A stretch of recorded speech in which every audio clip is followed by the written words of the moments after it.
Which one's the best crypto asset? Well, Bitcoin's the best crypto asset. Okay. What's the second best? There is no second best.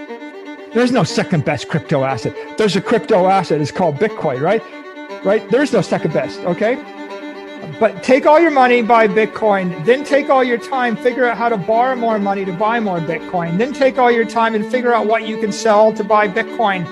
And if you absolutely love the thing that you don't want to sell it, go mortgage your house and buy Bitcoin with it. And if you've got a business that you love because your family works for the business that's in your family for 37 years and you can't bear to sell it, mortgage it, finance it, and convert the proceeds into the hardest money on earth, which is Bitcoin. Como as pessoas que estão no meu ambiente também sentem isso, elas têm dificuldade para falar sobre as coisas. E o Bitcoin é uma coisa, é complexo.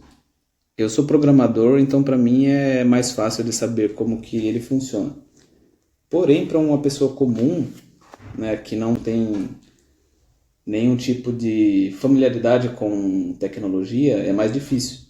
Esse canal, essa série de vídeos que eu vou fazer, é justamente para tentar explicar como que isso funciona e como ele tenta resolver todos os problemas que nós temos no sistema financeiro. Eu, pessoalmente, eu acredito tanto nessa ideia que eu faço basicamente o que esse cara do vídeo falou.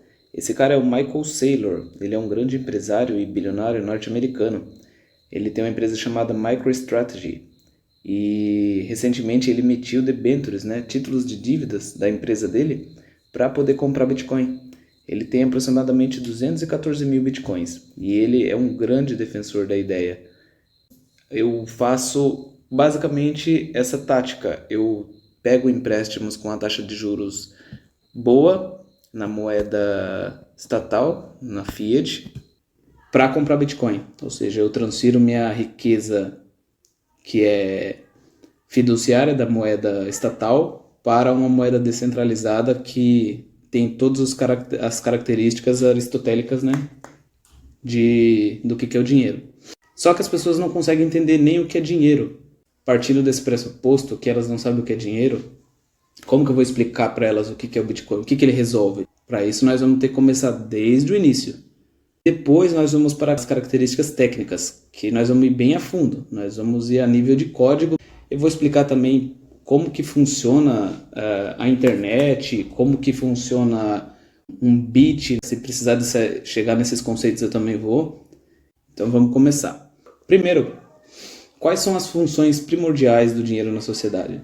Não excluindo as outras, há 3 principais características do dinheiro, que são o meio de troca. O dinheiro tem que servir para substituir uma troca direta dos bens, que antigamente era chamado de escambo. Então o dinheiro vai estar nesse intermédio entre a transação, certo? Então as pessoas podem negociar as coisas de forma mais prática. Porém, o dinheiro precisa de ter valor para isso, né? Você precisa de ter uma referência. Porque se você tem 10 reais, vamos colocar na nossa moeda aqui, né, o nosso valor. Com 10 reais a gente sabe que você pode comprar, por exemplo, uma Coca-Cola, né? Mas com 10 reais você não consegue comprar um Lamborghini. Porque a gente tem essa referência. E a gente vem no segundo ponto, que é a unidade de conta. O dinheiro ele serve como a referência para comparar o valor dos produtos e serviços. Isso facilita as decisões financeiras e a avaliação das oportunidades que as pessoas precisam. Como no exemplo que eu falei da Coca-Cola. A gente precisa de ter no dinheiro essa segunda utilidade. E o dinheiro fiduciário ele serve para isso nesse momento, né? Ele, por exemplo, o real ou o dólar, ele serve como meio de troca e também ele serve como unidade de conta, porque a gente sabe o que é a referência, né? O último, que é o mais importante, a reserva de valor, ela permite guardar o valor do dinheiro, né, ao longo do tempo, que permite as pessoas economizarem e pensarem em investir no futuro. E quando a gente pensa no futuro, tem uma coisa que é chamada de preferência temporal.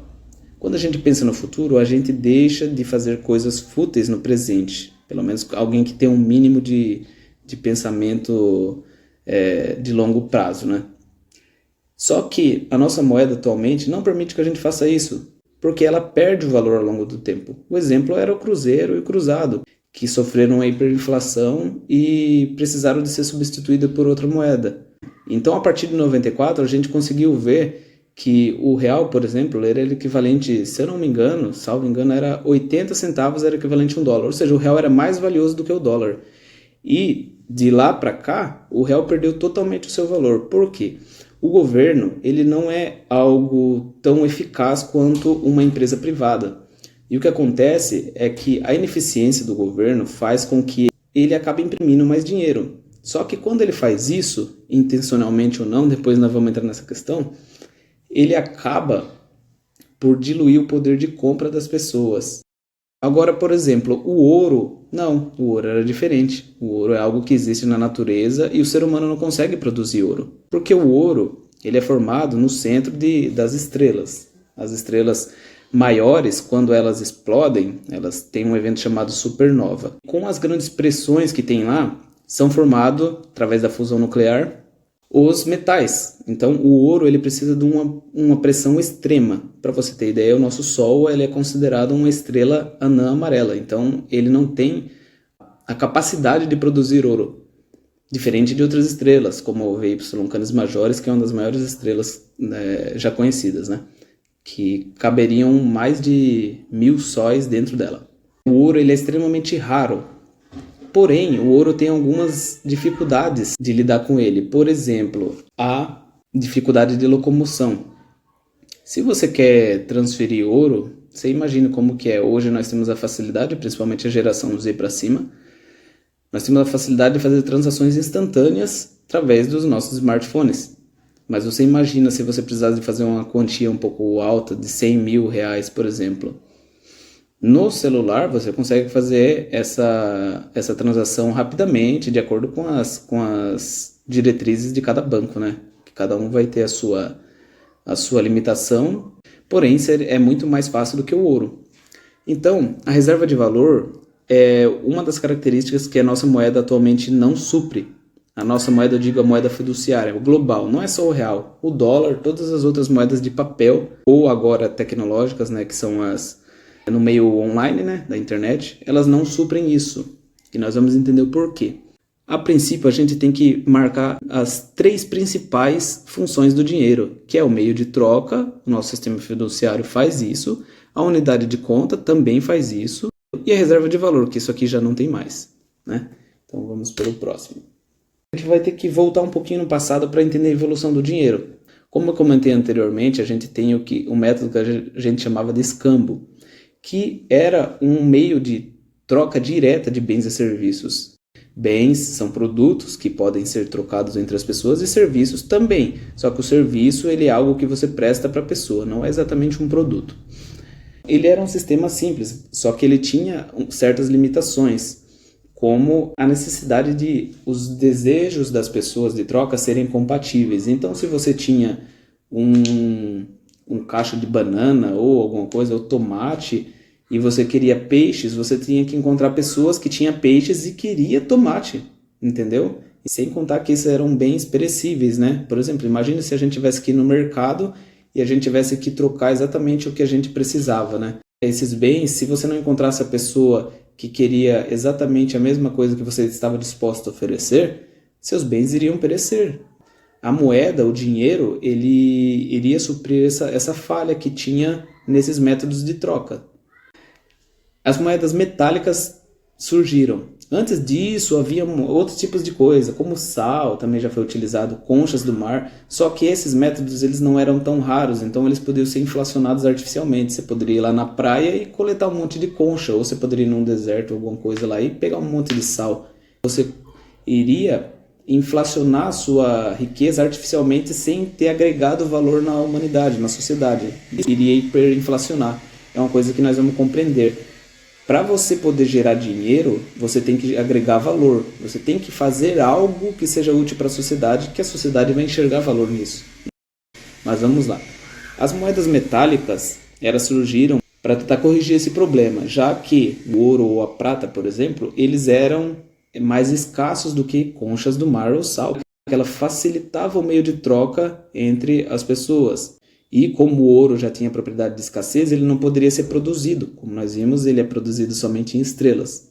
Como ele tinha essa característica de escassez, as moedas metálicas elas eram muito convenientes. Elas eram ligeiramente fáceis de se transportar, elas não poderiam ser feitas artificialmente com facilidade, então elas eram escassas, e também elas conseguiam ser trocadas com facilidade, e elas conseguiam preservar o seu valor durante o tempo.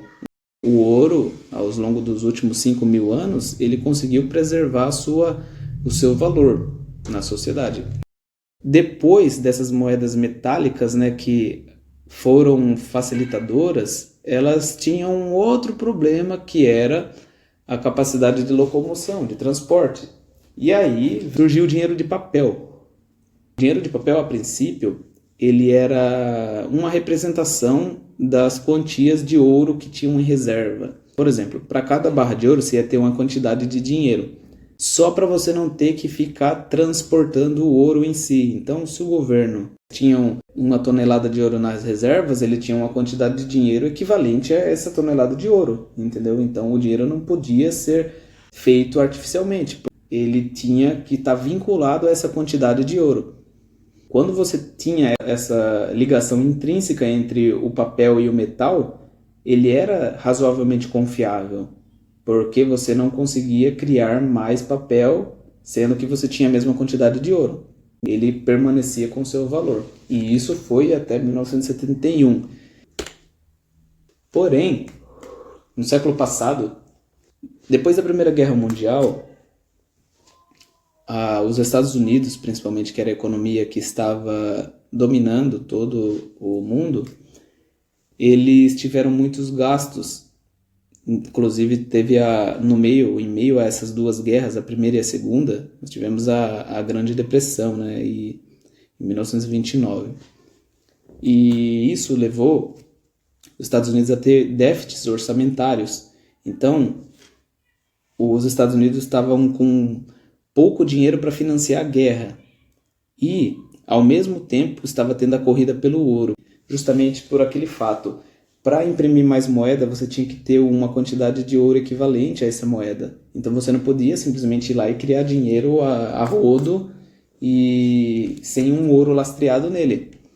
E como todas as nações estavam correndo atrás de ouro, a escassez aumentou mais ainda. E em 1933, os Estados Unidos acabaram confiscando todo o ouro da população para usar de reserva para eles, e eles poderem imprimir mais dinheiro lastreado no ouro. Aí eles iriam ter mais dinheiro para poder financiar as guerras. Também as pressões internacionais, né, justamente por essa corrida, acabaram por chegar ao próximo ponto, que era tirar o lastro do ouro na moeda. E nesse momento que foi histórico, o presidente atual dos Estados Unidos, chamado Richard Nixon, ele tirou a conversibilidade do dólar em ouro. Nós tivemos o fim do padrão ouro, e isso mudou todo o sistema monetário global, porque os Estados Unidos eles eram a influência do mundo, ainda são. Por exemplo, uma pessoa poderia comprar antes de 1971 um carro e uma casa com alguns meses de economia, porque os valores eram agregados, o valor ele era intrínseco à moeda. A partir de 1971, depois que houve esse deslastro da moeda no ouro, o governo podia imprimir o que ele precisasse imprimir para financiar a guerra e também a incompetência dos governos. Então, esse sistema que era chamado de Bretton Woods, né, que é você ter o dólar lastreado na quantidade de ouro, ele estava prestes a acabar. Quais foram as consequências, né, do fim do padrão ouro? Então, primeiro a gente tem a transição para o sistema Fiat. Fiat é a representação de fiduciário. A gente chama de Fiat as moedas que são estatais, que são de curso forçado, que a gente chama. O governo vai lá e fala, vocês vão agora usar o real, então vocês são obrigados a usar o real. Também tivemos a inflação e a desvalorização monetária, e isso tem uma repercussão no longo prazo. Então, o fim do padrão ouro levou à adoção total do sistema Fiat. onde a moeda não era lastreada a ativos físicos, no caso o ouro, mas sim pela confiança na estabilidade dos governos que iriam emitir. E nós sabemos que a gente não pode confiar no governo. E isso levou à inflação e à desvalorização da moeda. A partir do momento que você desvincula o papel de uma quantidade de ouro que era limitada no mundo, você destrói todo um sistema de confiança. A gente passa a ter que seguir o que o governo faz, sem ter confiando no ser humano, né? E como diz na Bíblia, né, maldito é o homem que confia em outro. E isso aumentou a inflação e a desvalorização das coisas. Por isso que antigamente uma pessoa que comprava uma casa com alguns meses ou poucos anos, né? 2 anos você conseguia comprar uma casa, economizando um pouco. Hoje não, hoje é 30 anos para comprar uma casa. Então, as pessoas mais pobres, elas acabam sofrendo, porque a corda vai arrebentar para os mais fracos. Porque o maior poder de compra, uma pessoa mais rica, ela consegue fazer uma elisão fiscal e ir para um outro país, onde ela vai ter menos taxações, ela consegue driblar a lei para pagar menos impostos, por exemplo. Então, quando há um aumento da oferta da moeda sem um correspondente aumento da demanda, ou seja, um valor, alguém tem que trabalhar para poder ser impressa essa moeda, os preços vão subir. Só que a base, que seria a nossa remuneração, não sobe equivalente. Então, a impressão descontrolada do dinheiro leva à desvalorização da moeda e perda de poupança. Então, as pessoas que estão acumulando dinheiro, elas acabam por ter o seu dinheiro diluído. Se você tinha R$10 antes, se você comprava uma Coca-Cola de 3 litros, amanhã, quando o governo imprimir mais R$10, esses seus R$10 não vão comprar a mesma Coca-Cola, agora são R$20, ou seja, você não tem uma demanda. Alguns exemplos de hiperinflação são bem famosos. Algumas pessoas não vão se recordar disso, mas, por exemplo, a hiperinflação é um fenômeno econômico que ocorre quando o valor da moeda de um país cai rapidamente, levando ao aumento descontrolado de preços e bens. A gente viu isso acontecer com o cruzeiro, por exemplo, aqui no próprio Brasil. Então, em 1920, a Alemanha, que era a República de Weimar, ela enfrentou a hiperinflação devastadora, que o marco alemão era a moeda corrente na época, ela caiu drasticamente. Então as pessoas, como na própria imagem diz aqui, elas tinham que ter elevadas quantidades de dinheiro para poder comprar os bens e serviços que elas comprariam com menos dinheiro, se não houvesse a hiperinflação. No Zimbábue também, nos anos 2000, aconteceu a mesma coisa. Eles experimentaram taxas elevadíssimas de inflação e isso ocorreu levando o governo a ter que imprimir notas de trilhões. Agora, o exemplo mais prático que nós temos hoje é a Venezuela. A Venezuela está passando por uma crise muito grande, onde as pessoas estão tendo que deixar o próprio país para tentar a vida em outro local. Para vocês verem como que a inflação ela influencia muito. Imagine você ter que sair do seu país para ir tentar a vida em outro lugar, onde você não conhece, você não sabe quem são as pessoas, e você sai de toda a segurança do local que você está para tentar fugir desse sistema. E você vira escravo, porque somos nós, as pessoas da base da pirâmide, que vão pagar por isso. Porque nós não temos condições de poder transferir o nosso dinheiro para outro lugar, porque nós estamos lutando pela sobrevivência. No Brasil, isso está ocorrendo. Desde 1994, o real desvalorizou 200%, passando de uma paridade para o dólar, que ele era basicamente 1 para 1, para 5 vezes menos valor do que o dólar. Então são R$5 aproximadamente para cada dólar. Também outro problema da moeda fiduciária é o congelamento de contas e a expropriação que a gente pode sofrer. O congelamento de contas a gente já viu, né? Então, o governo, eles podem ter a capacidade de congelar as contas bancárias para controlar transações, especialmente em regimes autoritários ou em tempos de crise. Isso também pode ser usado para fins políticos. Isso a gente viu lá com o caso das poupanças que foram bloqueadas pelo Collor. Então, para resolver os problemas que o próprio governo arruma, ele acaba tendo que, e tentar não imprimir mais dinheiro, ele acaba confiscando o dinheiro que já está em circulação. E assim vai prejudicar as pessoas, geralmente as mais pobres também, novamente. Também nós tivemos as expropriações históricas, né? Como nós vimos já, e em 1933 os Estados Unidos confiscou o dólar, o ouro das pessoas. Então, em 1933, ele pegou todo o ouro das pessoas e quem possuísse ouro naquele momento era criminoso. Agora a gente vai ver o que é um valor intrínseco e um valor fiduciário, que são coisas completamente opostas, né? Como nós vimos, o ouro ele tem um valor intrínseco porque ele tem uma das propriedades mais desejáveis que o dinheiro tem que ter, que é a sua escassez. Então, o valor intrínseco ele é baseado no valor real do material.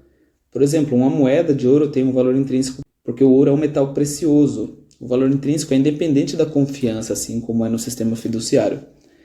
Já o sistema fiduciário ele é baseado totalmente na confiança que a gente tem no governo. Então, o dinheiro fiduciário não tem o valor intrínseco, porque ele é baseado na promessa que o governo faz de que ele não vai imprimir tantas moedas quanto a economia precisa no momento. Então, ele não é lastreado em nada que seja fora da esfera da vontade humana, como, por exemplo, o ouro. Desde a década de 80 até aqui, a gente vem tendo algumas pesquisas de criptografia. O que é criptografia?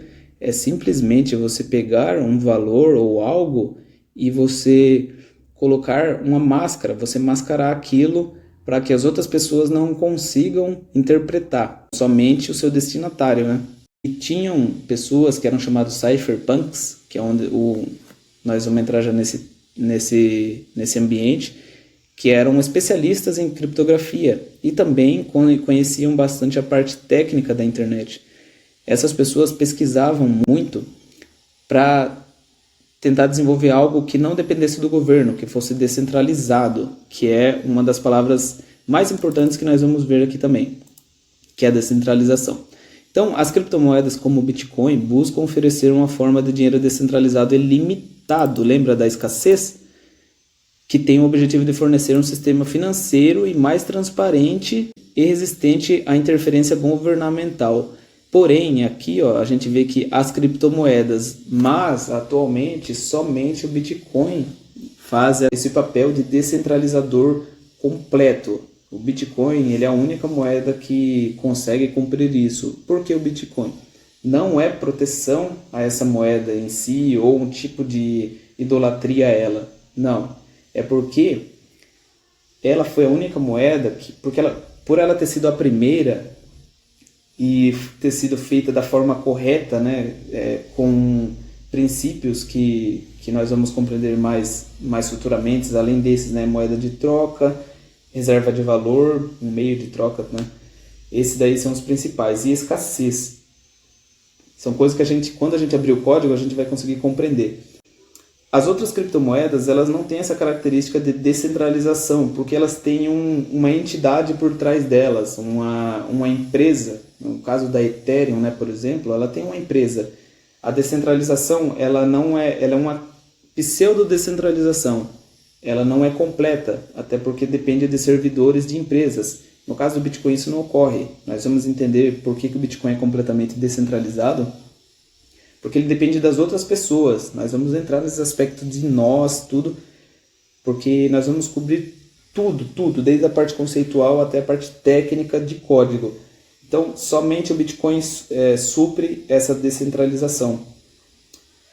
As outras suprem as outras características, que seriam a escassez ou meio de troca, mas o Bitcoin é a única que supre essa descentralização e não pode haver outra, é muito difícil, porque quando nós vamos também cobrir isso de um ataque de 51%.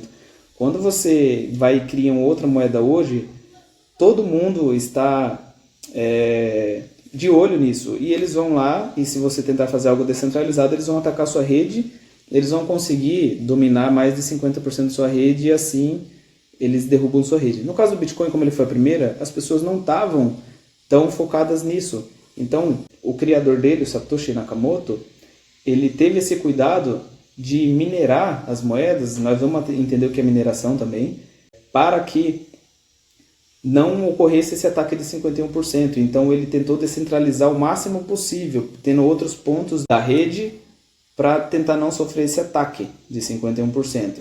Então, é muito difícil uma outra moeda substituir o Bitcoin. Muito, muito difícil mesmo. É a mesma probabilidade de um outro metal substituir o ouro. E aqui nós vamos conseguir ter uma ideia, basicamente, do que é o dinheiro, né? A gente cobriu a parte histórica do dinheiro, né? As funções dele na sociedade e os problemas que nós temos com o dinheiro de hoje, o dinheiro fiduciário. E, por fim, como o Bitcoin, né? As criptomoedas no geral, mas o Bitcoin especificamente, que é só sobre isso que nós vamos tratar, vai corrigir esses problemas que essa moeda tem, né? A moeda fiduciária, o papel moeda, para fixar, né? Para resolver os problemas da sociedade e da economia atual. Assim como as outras moedas que foram sucessoras à moeda anterior, ela resolveu um problema dela, né? Assim, as moedas metálicas resolveram o problema do escambo, né? Porque ela tinha meio de troca. A moeda de papel substituiu o metal, porque ela era mais fácil de transportar. E agora o Bitcoin vem para substituir a moeda de papel, porque o Bitcoin é escasso e a moeda de papel não. Então essa é a característica principal que o Bitcoin vai resolver nas moedas, no papel moeda. Então no próximo módulo a gente vai começar a entrar justamente no surgimento do Bitcoin, nos conceitos dele, e mais para frente a gente vai indo para as partes práticas, né, que é como você vai comprar, como você vai armazenar, por que você deve comprar Bitcoin. Eu acho que o que nós já abordamos aqui nessa primeira aula já mostra mais ou menos o porquê de você ter uma moeda como reserva de valor, para você não depender da confiança dos governos, né? Para você não depender do que o governo diz que vai fazer ou não. Então, eu cobri toda essa história para a gente entender o que é dinheiro primeiramente, né? As características dele. E você vai ter que se aprofundar mais nisso, obviamente, porque eu não quero que você acredite em mim, eu quero que você busque por você mesmo. Você mesmo vai ter que ir lá e pesquisar sobre o que é isso, porque a responsabilidade é sua, a vida é sua, e eu estou cuidando da minha, entendeu? E eu não estou sozinho, são milhares, milhões de pessoas que fazem isso, bilionários, empresas grandes e até mesmo países. Então, se você não acordar para a vida agora, né, como a gente fala aqui, as gerações anteriores, para eles eram quem investe em terreno, em imóveis não erra, né? Falavam assim. Nós também, nós vamos falar que quem investe em Bitcoin não erra. Então, essa é a oportunidade da geração Z construir a sua riqueza, né? Porque quem ficar na moeda fiat, somente na moeda fiat, vai sofrer muitas consequências, principalmente com a Agenda 2030, que é o slogan lá do Fórum Econômico Mundial, né? Que você não vai ter nada e vai ser feliz. E eu acho que todo mundo aqui discorda totalmente disso, porque alguém vai ter que ter alguma coisa. Quem vai ter são as megas corporações que vão alugar para nós. Então, se você quer escapar desse sistema, pelo menos parcialmente, né, você tem que comprar Bitcoin. Então, eu quero que você entenda tudo isso daqui e que você vá buscar, corra atrás, porque a vida é sua e você que é responsável por ela. No próximo tópico, nós vamos começar o módulo 2, que é sobre o Bitcoin em si. That use fiat currency as a store of value, we call them poor. We call them poor. People that use fiat currency, we call them poor.